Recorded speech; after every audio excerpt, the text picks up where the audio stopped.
Bismillahirrahmanirrahim.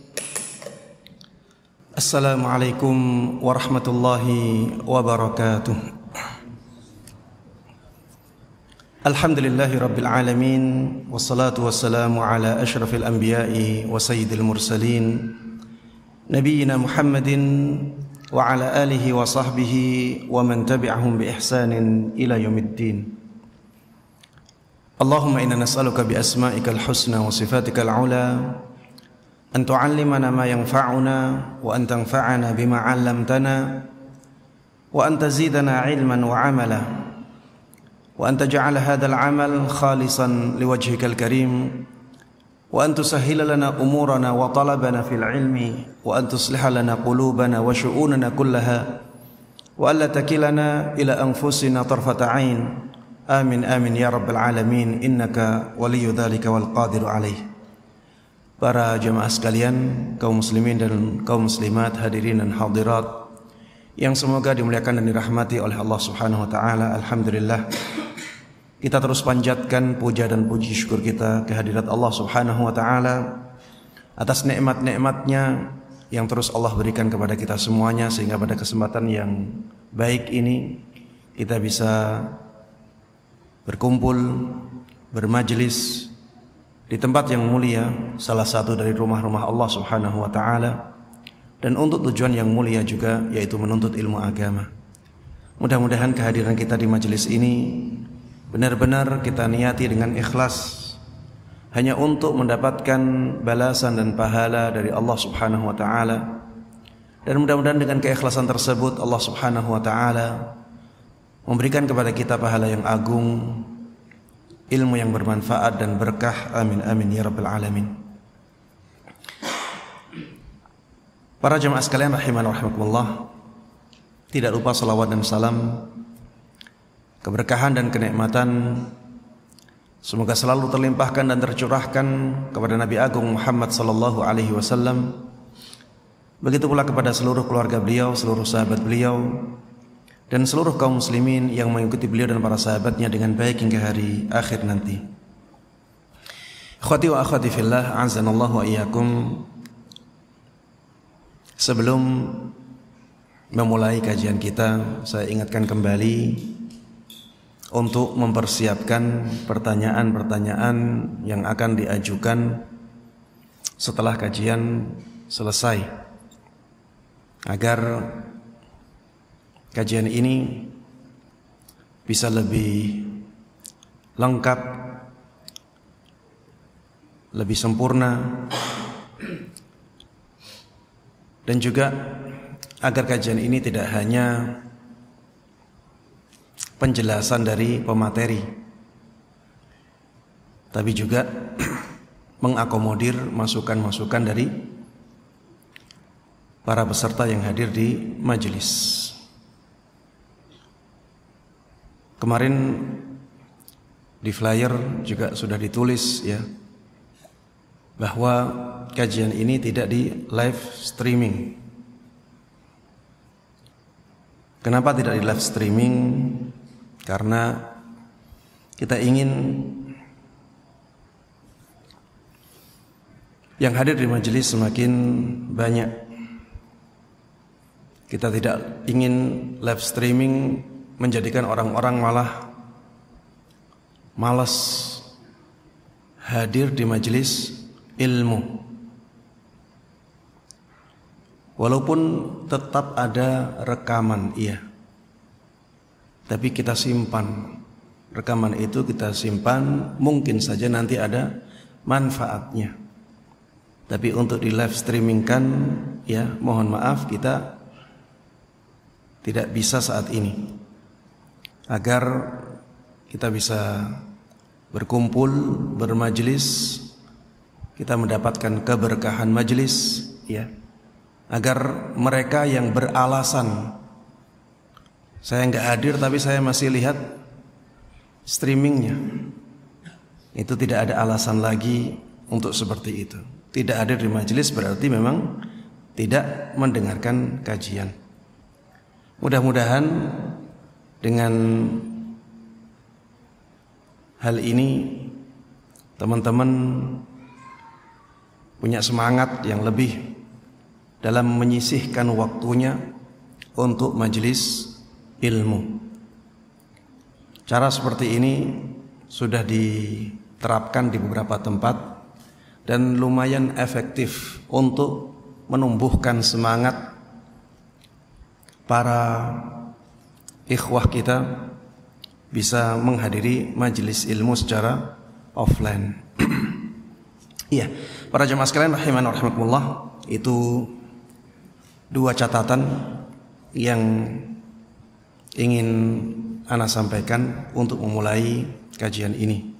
Jangan lupa siapkan pertanyaan, dan kita saat ini mohon maaf tidak bisa live streaming. Mudah-mudahan dengan seperti itu kita semuanya menjadi semakin semangat untuk hadir di majelis ilmu. Pada kesempatan kali ini kita akan membahas bab yang sangat penting untuk kita singgung. Disebutkan di sini babun atau babu fadlit tamassuki bis sunnah. Ini ada masalah ya. Bentar. Baik, kita mulai. Pembahasan kita adalah tentang keutamaan berpegang teguh kepada sunnah Nabi sallallahu alaihi wasallam. Babu fadlit tamassuki bis sunnah. Bab yang menjelaskan tentang keutamaan berpegang teguh kepada sunnah Nabi sallallahu alaihi wasallam. Berpegang teguh dengan sunnah Nabi sallallahu alaihi wasallam banyak keutamaannya. Di antara yang menunjukkan hal ini adalah dalil-dalil yang disebutkan oleh muallif hafizahullah, pengarang buku ini, Syekh Faisal Al-Jasim hafizahullah. Dalil yang pertama yang beliau sebutkan adalah firman Allah Subhanahu wa taala di dalam surat Al-Imran ayat 31. Allah Subhanahu wa taala berfirman, "Qul in kuntum tuhibbunallaha fattabi'uni yuhibbukumullahu wa yaghfir lakum dzunubakum wallahu ghafurur rahim." Katakanlah wahai Muhammad, sampaikan kepada umatmu, apabila kalian benar-benar mencintai Allah Subhanahu wa taala, maka ikutilah aku. Ikutilah siapa? Nabi Muhammad sallallahu alaihi wasallam. Yuhibbukumullah. Apa balasannya? Maka Allah Subhanahu wa taala akan mencintai kalian. Wa yaghfir lakum dzunubakum, dan Allah Subhanahu wa taala akan memberikan ampunan kepada kalian. Wallahu ghafurur rahim, dan Allah Subhanahu wa taala adalah zat yang maha pengampun lagi maha penyayang. Ayat ini menjelaskan kepada kita tentang keutamaan berpegang teguh dengan sunnah Nabi sallallahu alaihi wasallam.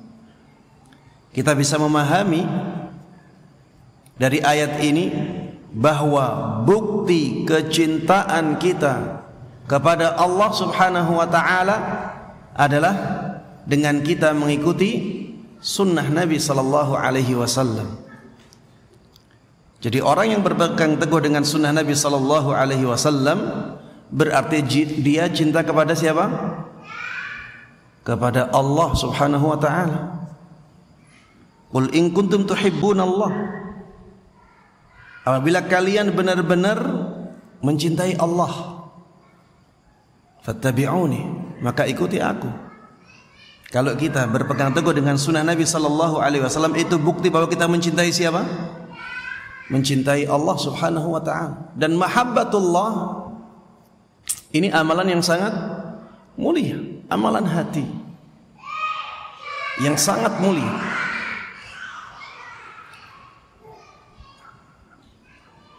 Mohon anak-anak dikondisikan ya. Ini yang pertama. Yang kedua, yuhibbukumullah.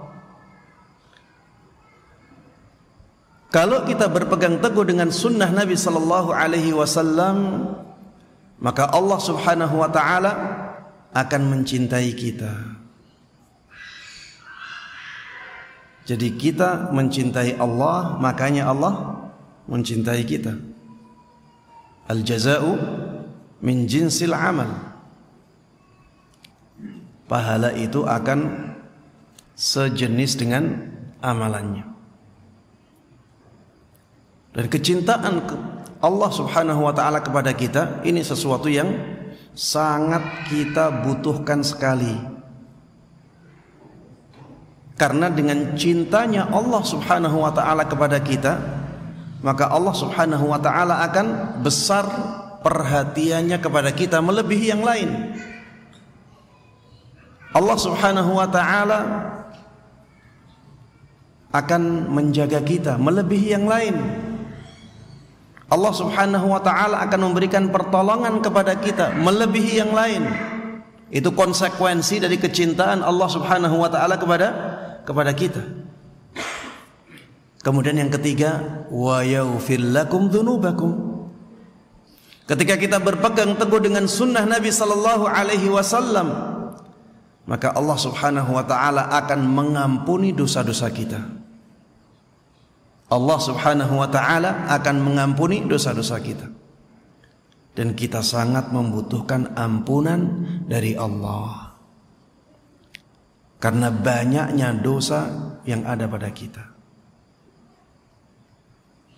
Dan dosa-dosa tersebut para jemaah sekalian rahimana wa rahimakumullah, ada efek negatifnya. Ada efek sampingnya, ada mudaratnya, ada bahayanya, baik di dunia ini hingga di akhirat nanti. Jangan dikira dosa itu tidak ada konsekuensinya ya. Tidak ada hukumannya.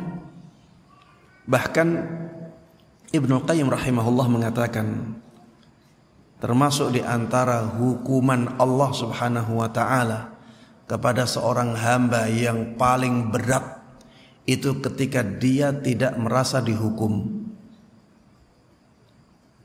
Ketika dia hatinya lalai sehingga dia merasa tidak dihukum oleh Allah Subhanahu wa taala. Ketika seseorang tidak merasa dihukum oleh Allah Subhanahu wa taala, ini akan menjadikan dia semakin jauh dari Allah. Semakin dia jauh dari kebaikan.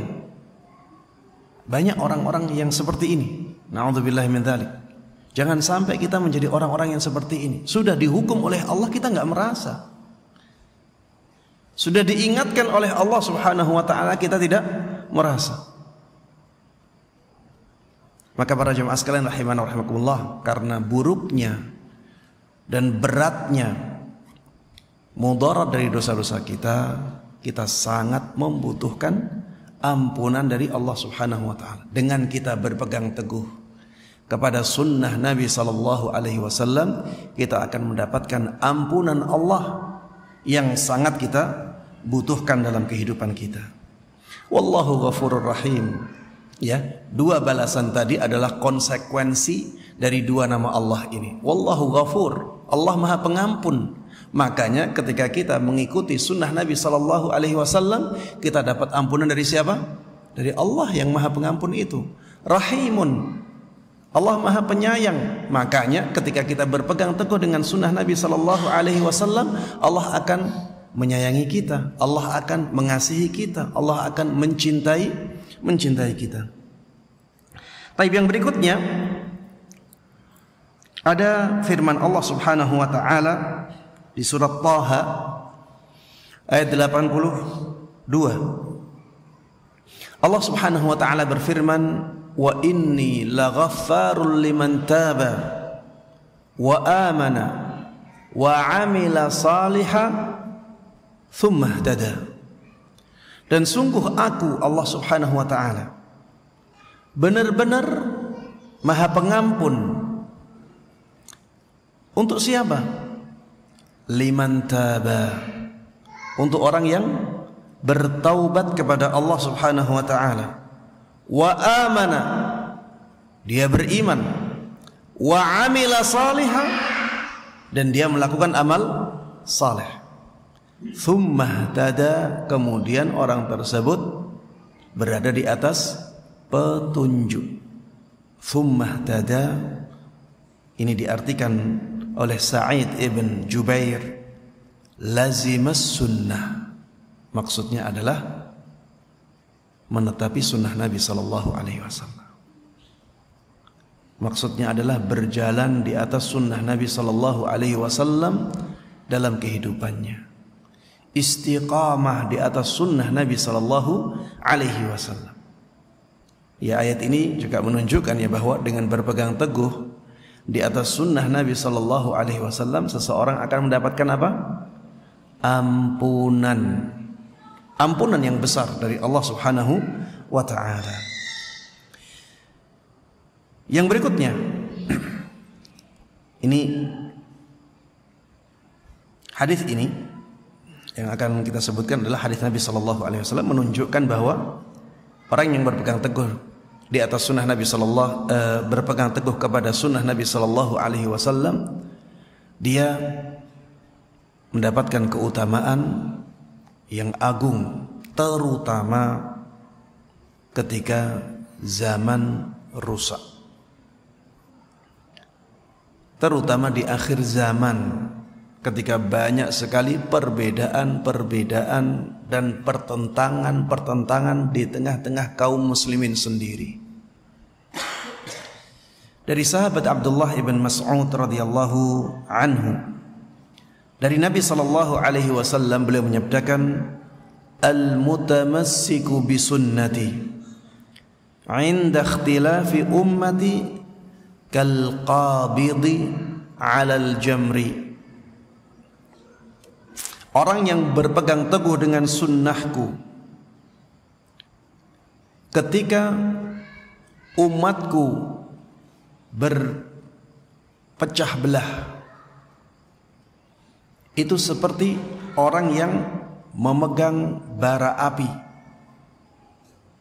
Seperti orang yang memegang bara api.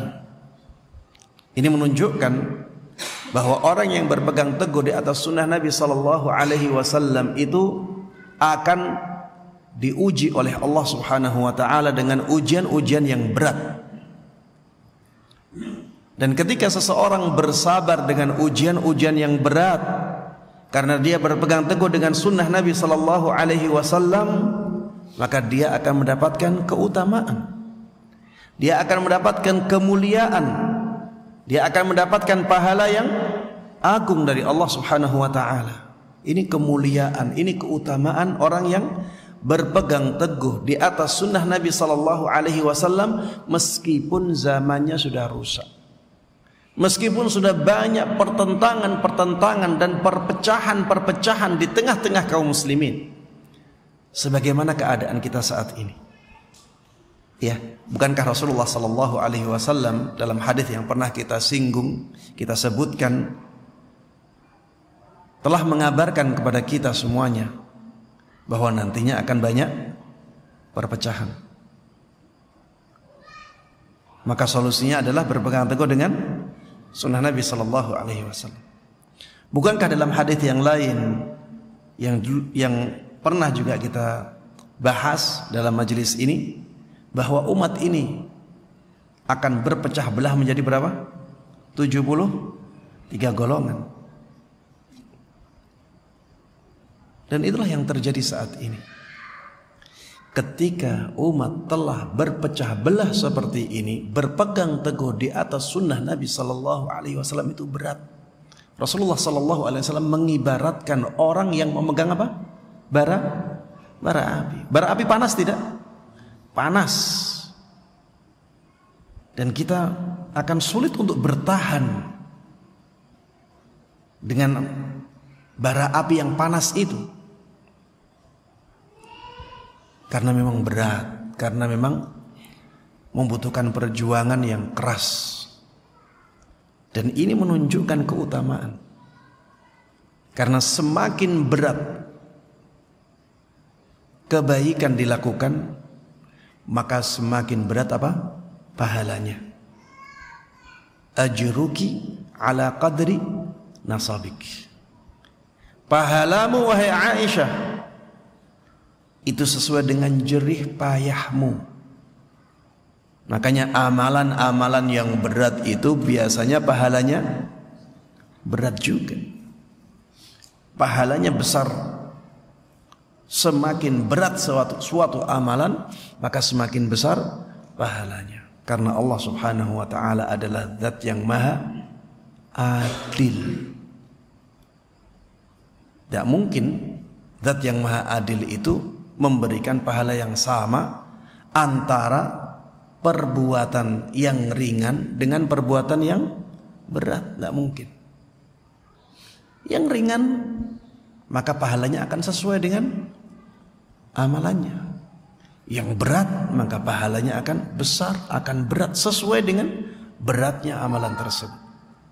Ya, dan tentunya ini hukum asal ya. Ini hukum asal. Ya bisa berubah karena pengaruh situasi dan kondisi. Masih dipengaruhi oleh niat ya. Kalau dia melakukan perbuatan yang berat sekali tapi niatnya nggak ikhlas, bisa jadi malah tidak ada pahalanya. Tapi hukum asalnya semakin berat suatu perbuatan, maka semakin berat pula balasan dan pahala yang Allah berikan. Yang berikutnya para jemaah sekalian rahiman rahimakumullah, hadis dari sahabat Anas ibn Malik radhiyallahu anhu. Ini masih tentang keutamaan orang yang berpegang teguh di atas sunnah Nabi sallallahu alaihi wasallam. Rasulullah sallallahu alaihi wasallam pernah bersabda, "Antumul yaum ala bayyinatin min rabbikum." Kalian di hari ini benar-benar di atas penjelasan dari Rabb kalian. Maksudnya kalian sekarang itu berada di atas agama yang sudah sangat jelas sekali. Kalian tahu agama Allah Subhanahu wa ta'ala dengan sangat jelas. Ta'muruna bil ma'ruf wa tanhauna 'anil munkar wa tujahiduna fi sabilillah. Kalian beramar ma'ruf dan bernahi munkar. Kalian juga berjihad di jalan Allah Subhanahu wa ta'ala. Ini kebaikan yang luar biasa. Tapi setelah itu apa yang akan datang? Rasulullah sallallahu alaihi wasallam mengatakan, "Tsumma tadhharu fikum as-sakratan." Kemudian akan ada dua kegilaan atau dua mabuk yang akan tampak kepada kalian.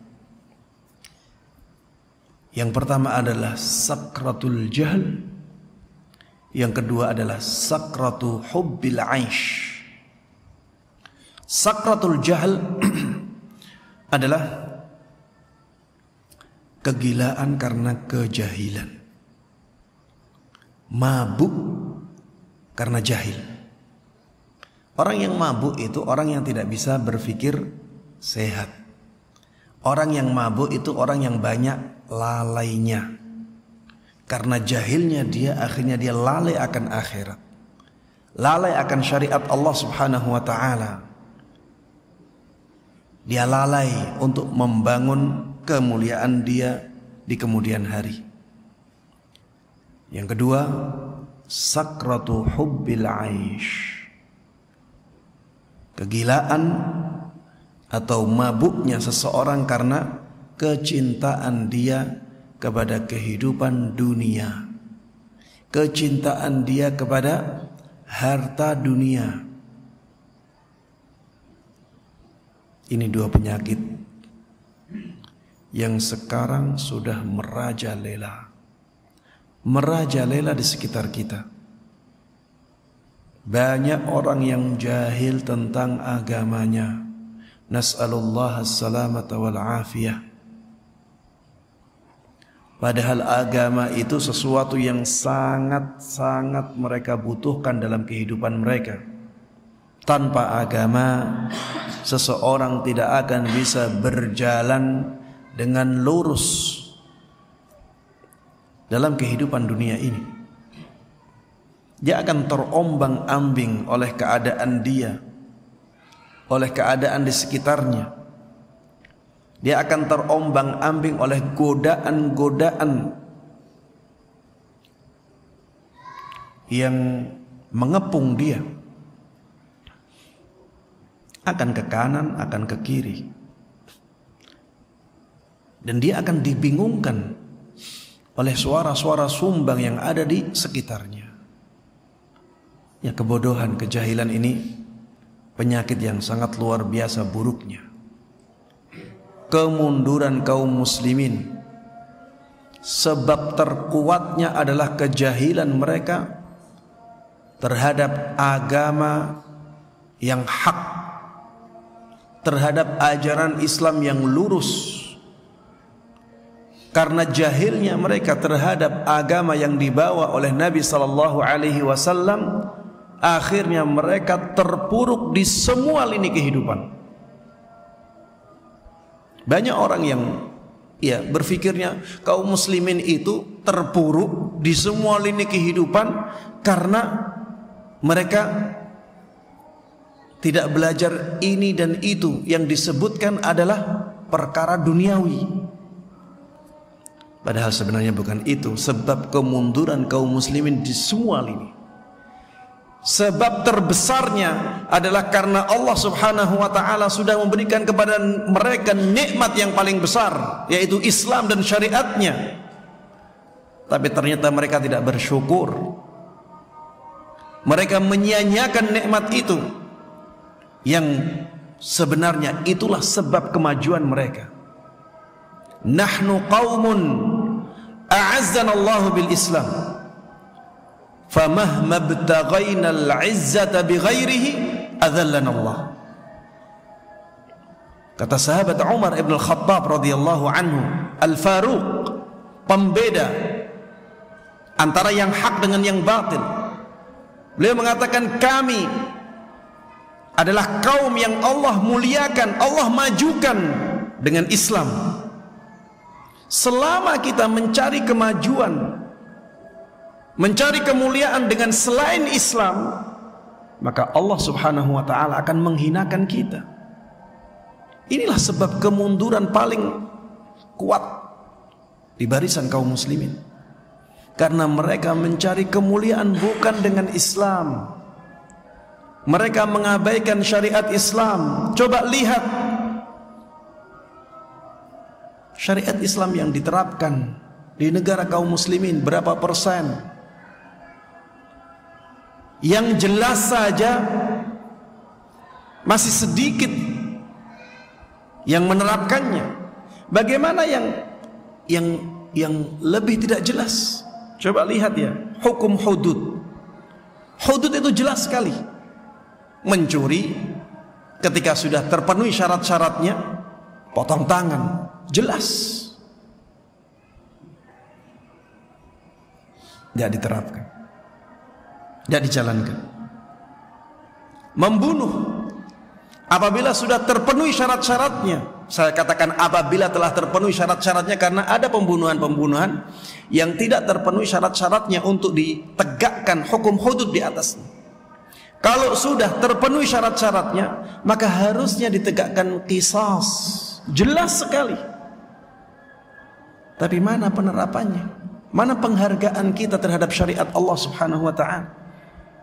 Coba lihat bagaimana hukuman bagi pezina. Ada yang dicambuk 100 kali, Ada yang dirajam ketika memenuhi syarat-syaratnya. Mana penerapannya? Sudah sangat jelas tidak diterapkan. Yang minum minuman khamar, ada hukumannya, sangat jelas. Disebutkan dalam hadis Nabi sallallahu alaihi wasallam, dicambuk 40 kali. Bahkan di zaman sahabat Nabi sallallahu alaihi wasallam ada yang melipat gandakan hukumannya dengan cambukan sampai 80 kali. Mana penerapannya? Dan masih banyak syariat-syariat Islam yang lainnya, sangat jelas sekali. Tapi kaum muslimin meninggalkannya. Inilah sebab kemunduran kaum muslimin. Islam itu agama yang lengkap, sempurna dari Allah Subhanahu wa taala. Kita sudah diberikan sesuatu yang sangat istimewa, tapi ternyata kita tidak menjalankannya. Ya, para jemaah sekalian rahimakumullah, kalau kita ingin kemajuan, kita ingin keberhasilan, kesuksesan, kekuatan, semuanya ada di Islam. Ya. Man kana yuridul izzah falillahil izzatu jami'a. Kata Allah Subhanahu wa taala di surat Fatir, barang siapa yang menginginkan kemuliaan, barang siapa yang menginginkan kekuatan, maka hanya milik Allah semua kekuatan, semua kemuliaan. Dan syariat Islam itu dari Allah Subhanahu wa ta'ala. Tapi para jemaah sekalian rahimakumullah, karena sudah masuk waktu Isya, mohon dikumandangkan adzan dahulu. Kita nanti akan teruskan kajian kita setelah salat Isya beberapa waktu. Kemudian setelah itu kita salat Isya berjamaah. Barakallahu fikum. Bismillah, wassalatu wassalamu ala rasulillah wa ala alihi wa sahbihi wa man tabi'ah hudah. Para jemaah sekalian rahimakumullah, tadi disebutkan bahwa setelah agama Islam itu menjadi agama yang sangat jelas di zaman Nabi sallallahu alaihi wasallam dan para sahabatnya, maka datang masa-masa di mana agama Islam kejelasannya terus menurun karena tersebarnya kejahilan dan tersebarnya penyakit cinta kepada dunia. Thumma tadhharu fikum as-sakratan. Kemudian menjadi tampak pada kalian dua kegilaan atau dua mabuk. Sakratul jahli wa sakratu hubbil aish. Mabuk karena kejahilan dan mabuk karena cinta kehidupan dunia.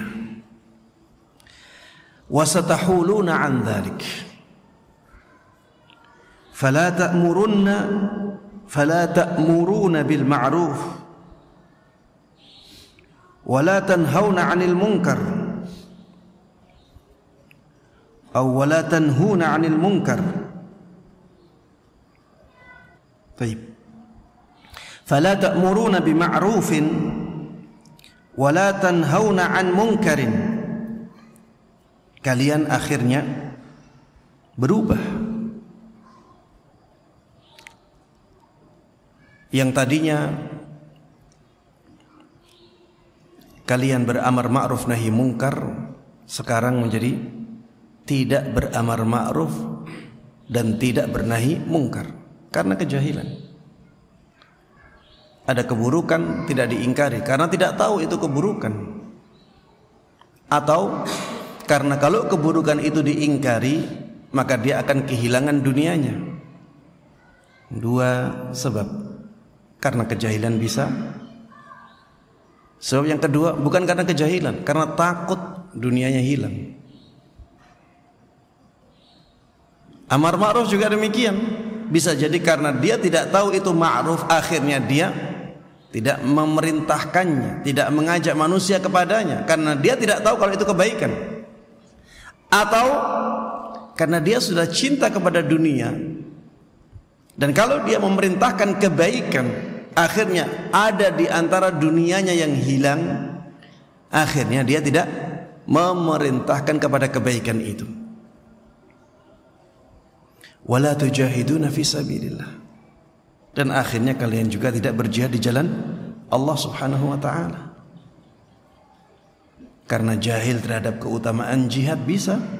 Yang kedua, karena sudah cinta dunia. Dan kalau berjihad akhirnya akan mengorbankan dunianya. Akhirnya dia tinggalkan jihad fi sabilillah. Al-qa'imuna yawma idzin bil kitabi was sunnah lahum ajru 50 siddiqa.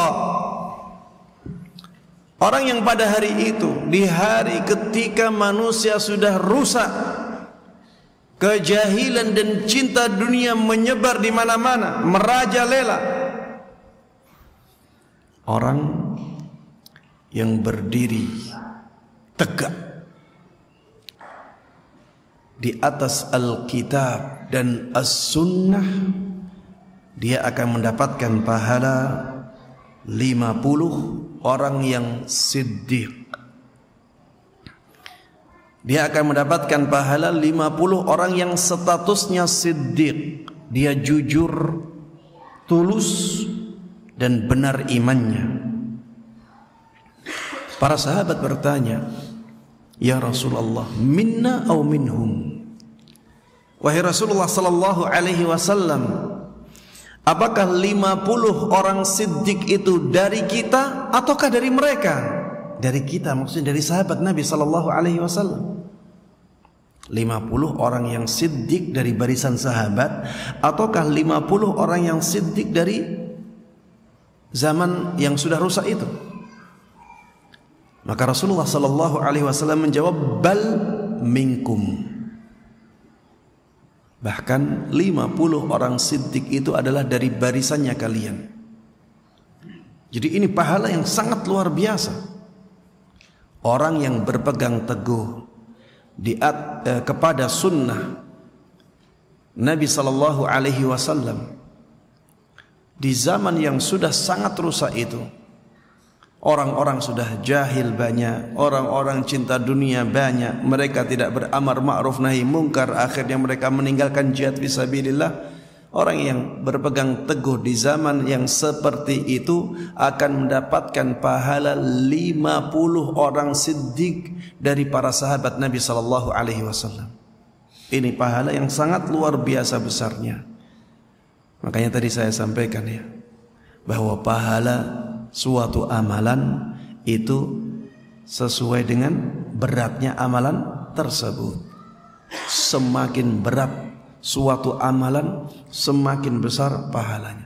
Semakin rusak suatu zaman, maka amalan kebaikan di zaman itu semakin besar pahalanya. Kenapa semakin besar? Karena semakin berat. Coba bayangkan ya. Coba bayangkan kalau misalnya orang-orang suka musik semuanya, kemudian antum mengatakan musik haram, itu jauh lebih berat daripada misalnya di sekitar antum ada 100 orang mengatakan musik itu haram. Untuk mengatakan musik haram itu mudah, ringan. Tapi semuanya mengatakan musik itu indah, musik itu nikmat. Kemudian antum dituntut untuk mengatakan musik itu haram oleh syariat Islam. Ini berat. Mungkin ada konsekuensinya, di penjara mungkin bisa jadi, atau dikucilkan di sebuah masyarakat, atau diboikot bisnisnya bisa jadi. Coba bayangkan ketika semua orang sudah terfitnah dengan ritual-ritual kesyirikan, kemudian antum mengatakan ini syirik, berat tidak? Berat. Bisa jadi menjadi kritikan banyak orang, ya. Bisa jadi dituduh sebagai orang yang gila. Ini berat ya. Makanya para jemaah sekalian rahimakumullah, berbahagialah ketika Allah Subhanahu wa taala masih memberikan kepada kita kebaikan-kebaikan yang sangat besar, yaitu semangat menjalankan sunnah Nabi sallallahu alaihi wasallam. Kalau misalnya zaman kita sudah rusak, ya alhamdulillah, kita syukuri apa yang zaman yang ada. Kita masih bisa bersyukur dengan melihat sisi bahwa amal kebaikan di zaman kita ini insya Allah pahalanya lebih besar karena memang kita lebih berat dalam menjalankannya. Kemudian di antara keutamaan berpegang teguh di atas sunnah Nabi sallallahu alaihi wasallam adalah keselamatan, ya. Ini disampaikan oleh Az-Zuhri, disampaikan oleh Imam Malik juga. Az-Zuhri mengatakan al-i'tisamu bis sunnati najatun. Baik, iya. Ada perkataan dari Imam Az-Zuhri. Bisa dilihat ya? Al-i'tisamu bis sunnati najatun. Di baris pertama, berpegang teguh dengan sunnah Nabi sallallahu alaihi wasallam adalah keselamatan. Jadi kalau kita bayangkan misalnya ada banjir bandang, kemudian ada tali, yang tali tersebut terikat di pohon yang tinggi misalnya, kemudian kita berpegang dengan tali itu ketika banjir bandang terjadi. Ini bisa diibaratkan seperti itulah sunnah Nabi sallallahu alaihi wasallam, ya, di zaman fitnah, di zaman yang sudah rusak. Ketika kita berpegang teguh dengan sunnah Nabi sallallahu alaihi wasallam, maka kita akan selamat.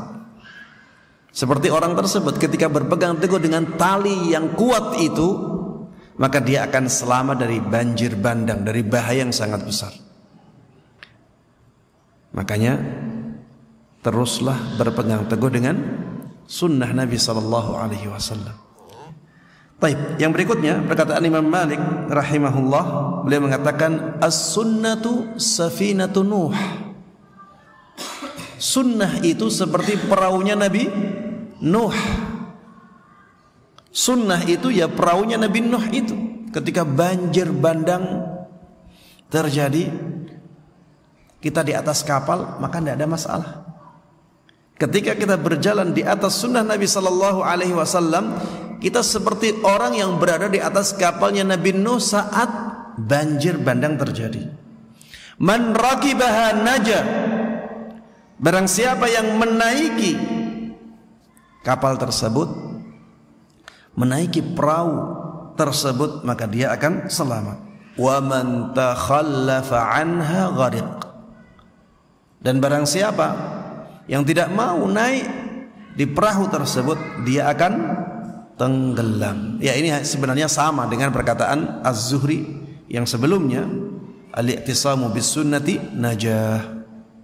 Berpegang teguh dengan sunnah Nabi sallallahu alaihi wasallam adalah keselamatan. Al-Auza'i, beliau di sini menyampaikan pentingnya kita berpegang teguh dengan sunnah Nabi sallallahu alaihi wasallam. Laisa hadza zamanu atau zamana ta'allumin. Laisa hadza zamana ta'allumin.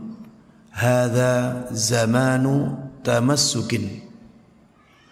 Zaman kita ini bukan zaman orang belajar, tapi zaman ini adalah zaman orang berpegang teguh kepada sunnah Nabi sallallahu alaihi wasallam. Ustaz, maksudnya kata-kata ini bagaimana?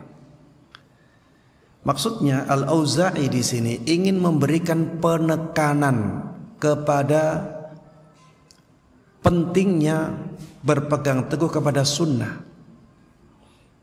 Iya. Beliau mengatakan laisa hadza zamana ta'allum, itu kepada orang-orang yang sudah belajar agama. Maksud beliau, kalian sekarang fokuslah untuk berpegang teguh kepada sunnah Nabi sallallahu alaihi wasallam. Kalian sudah punya ilmu. Sekarang yang berat adalah menerapkan ilmu itu. Kalian sudah belajar sunnah Nabi sallallahu alaihi wasallam. Sekarang yang berat adalah berpegang teguh kepada sunnah Nabi sallallahu alaihi wasallam itu. Ya bukan berarti ya kita nggak usah belajar. Bagaimana kita akan tamasuk kepada sunnah Nabi Sallallahu Alaihi Wasallam kalau tidak belajar dulu? Jadi kita harus bisa menerapkan atau memposisikan perkataan Al-Auza'i ini pada posisi yang benar, ya, pada kondisi yang benar. Jangan sampai dengan perkataan Al-Auza'i ini akhirnya kita tidak mementingkan belajar, tidak ya. Jadi Al-Auza'i di sini berbicara kepada orang-orang yang sudah mumpuni ilmunya sudah mendalam. Mereka sudah belajar lama. Makanya beliau ingin memberikan penekanan kepada prakteknya. Sekarang kalian sudah banyak belajar, maka bukan waktunya belajar sekarang. Sekarang adalah waktunya menerapkan ilmu kalian. Kalian itu sudah belajar banyak sunnah Nabi Sallallahu Alaihi Wasallam, maka berpegang teguhlah dengan sunnah itu. Tapi para jemaah sekalian rahimanallah, di sini disebutkan ada 3 pembahasan atau 3 poin penting yang ingin disampaikan oleh musannif di bab ini. Ya. Yang pertama adalah keutamaan berpegang teguh dengan sunnah Nabi Sallallahu Alaihi Wasallam, terutama ketika bid'ah dan hawa nafsu itu merajalela. Yang kedua, bahwa orang yang berpegang teguh kepada sunnah Nabi Sallallahu Alaihi Wasallam itu pahalanya menjadi sangat besar sekali, dan pahalanya itu bergantung dengan kadar keasingan atau keterasingan dia, kadar keterasingan dia. Dan ketika semakin asing maka semakin berat menjalankannya. Ya, ini hubungannya dengan tadi, semakin berat amalan maka semakin besar pahalanya. Kemudian yang ketiga yang ingin disampaikan oleh beliau dalam bab ini, bahwa termasuk tanda ahlu sunnah adalah amar ma'ruf nahi mungkar dan berjihad di jalan Allah Subhanahu wa ta'ala. Amar ma'ruf nahi mungkar dan berjihad di jalan Allah. Makanya para jamaah sekalian rahimanallah, ketika kita sudah diberikan banyak ilmu, misalnya di kajian ini, ya banyak ilmu yang disampaikan oleh pengarang kitab, ya, dan oleh pemateri, maka ajak orang-orang untuk melakukan kebaikan yang kita ketahui. Balighu anni walau ayat, sampaikan dariku walaupun 1 ayat. Kita sudah banyak mengetahui kebaikan. Ayo kita ajak teman-teman kita untuk melakukan kebaikan. Kemudian kita juga banyak mengetahui kemungkaran, maka peringatkan orang-orang dari kemungkaran tersebut. Ini termasuk ciri-ciri ahlu sunnah wal jamaah. Kemudian berjihad di jalan Allah Subhanahu wa ta'ala tentunya apabila keadaannya memungkinkan. Kalau kita saat ini ya di Indonesia, ya di kota Kudus ini, kita tidak memungkinkan ya untuk berjihad di jalan Allah Subhanahu wa ta'ala dalam peperangan, ya tidak memungkinkan. Tapi berjihad dari sisi yang lain bisa, berdakwah kepada Allah Subhanahu wa ta'ala. Ini juga berjihad dengan lisan kita, ya. Kita juga duduk di majelis ilmu di rumah Allah seperti ini juga bernilai jihad fisabilillah. Tapi para jemaah sekalian rahimanallah, ini yang bisa ana sampaikan dan kita bahas bersama pada kesempatan kali ini, mudah-mudahan bermanfaat dan Allah berkahi. Amin amin ya rabbil alamin. Sallallahu wasallam wa baraka ala nabiyina Muhammad wa ala alihi wa sahbihi wa man tabi'ahum bi ihsan ila yaumiddin walhamdulillahi rabbil alamin. Baik, pertanyaan. Ada yang bertanya? Ada yang sudah mempersiapkan pertanyaannya? Kemarin, iya, silakan. Assalamualaikum. Waalaikumsalam warahmatullahi wabarakatuh. Plasenta, makanan orok dalam rahim, betulkah itu ada gaib? Ada? Ada gaib. Gaibnya. Karena apa? Ada keterangan di dalam Al-Quran bahwa setiap manusia lahir itu ada penjaga. Nah, itu penjaga itu apa yang diyakini pada umumnya itu? Setiap manusia yang lahir ada penjaganya. Disebutkan ayatnya. Ayatnya sampai. Ya. Kalau di surat Ar-Ra'd, ya, ada firman Allah Subhanahu wa taala tapi tidak mengaitkan dengan kelahirannya. Jadi di surat Ar-Ra'd disebutkan lahu mu'aqibatum min baini yadayhi wa min khalfihi yahfazunahu min amrillah. Jadi setiap manusia itu ada 4 penjaga. Ada 4 penjaga yang mereka menjaga manusia tersebut. Satu orang itu dijaga oleh 4 malaikat. Menjaganya itu karena diperintahkan oleh Allah Subhanahu wa taala. Min baini yadayhi wa min khalfihi yahfazunahu min amrillah. Jadi ada penjaga di sebelah kanan, ya, pencatat amal. Ada penjaga di sebelah kiri, itu juga pencatat amal. Pencatat amal kebaikan, ada pencatat amal keburukan. Ada penjaga di sebelah depannya, di mukanya, ada penjaga lain di sebelah belakangnya. Ya, itu setiap orang punya 4 penjaga itu. Malaikat. Jadi bukan keyakinan pada umumnya di apa itu dari placenta itu. Makanya anak tadi dikatakan apa itu pada umumnya itu kakang kawah garis. pada umumnya apa? Dalam keyakinan orang pada umumnya itu disebut kakang kawah garis. Saya nggak jelas kata. Hah? Di dalam tradisi Jawa itu ada jadi ritual ya kakang kawah di area seolah-olah Kangen? Kata-kata yang terakhir atau enggak tahu? kakang kawah di area Kakang? kakang kawah di area Kakang kawah adi ari-ari. Ya itu kan placenta, makanan juga. Makanan orang. Iya, kakang kawah adi ari-ari ini maksudnya apa? Nah, itulah yang diyakini pada umumnya di Jawa itu. Iya. Iya, terus? Nah, makanya yang saya tanyakan itu apakah betul itu ada gaibnya? kerajaannya beradaannya ada pakai itu. Iya. Masalah yang gaib seperti ini ya, itu harus kita temukan dalilnya yang sahih. Karena berbicara sesuatu yang gaib seperti itu, kalau tidak ada dasarnya, maka kemungkinan salahnya besar. Ya, kemungkinan salahnya besar, sehingga kita tidak boleh ya, kita tidak boleh berbicara tentang hal yang gaib ya, kecuali ada dasarnya. Anak tidak tahu dasar bahwa ari-ari itu ada gaibnya, dan anak juga nggak paham apa maksud dari gaib itu. Gaib itu maksudnya ada jinnya gitu. Iya, ada. Ada penunggunya gitu. Oh. Ari-ari itu berarti Makanan baik. makanan bayi. Oh, orak ya. Wallahu ta'ala alam, ana tidak tahu ya. Wallah la adri. Ana nggak tahu apakah ada penunggu jinnya ataukah tidak ya. Sehingga kita tidak boleh mengiyakan, kita juga tidak boleh menafikan. Ini masalah gaib. Bagi yang bisa mendatangkan dalil bahwa di setiap plasenta atau ari-ari atau orak ya, itu ada penunggunya, maka dia harus mendatangkan dalil. Ada ayat Al-Qur'annya tidak? Ataukah ada hadis Nabi SAW? Ataukah ada perkataan dari sahabat Nabi yang tidak ada khilaf, tidak ada perbedaan pendapat di dalamnya? Ataukah misalnya ada ijma, kesepakatan dari para ulama dalam masalah itu? Kalau tidak, maka kita tidak boleh meyakini.